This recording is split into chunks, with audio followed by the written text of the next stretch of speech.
એક જ જીવંત દેશ છે ભારત, અને એક જ જીવન જીવતી પ્રણાલી કે હિન્દુત્વ. જગતના માણસોને ખબર નથી અને અહીંના માણસો જન્મ્યા છે એને ખબર નથી.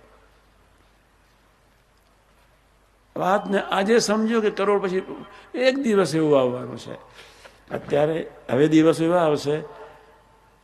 આ વખતે અમે 300 દીકરાઓને મૂવી છોડાવીને, મૂવી તો બહુ અઘરું છોડવું, મરી જવું સારું પણ મૂવી છોડવું બહુ અઘરું. 300 દીકરાઓને મૂવી છોડાયું.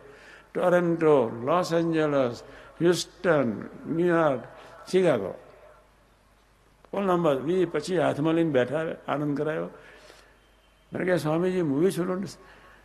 મેં કીધું ધાર્મિક મૂવી જોવો ને કોણ ના પાડે છે, મેં મોકલી આપીશું, તમે અહીં તો મળશે નહીં. મને કે ના, ધાર્મિક પિક્ચર મૂવી મળે છે. મને કે જોઈએ ને. હા, હનુમાનજીનું કોઈ મૂવી હોય, રામજીનું મૂવી હોય, કોણ ના પાડે છે.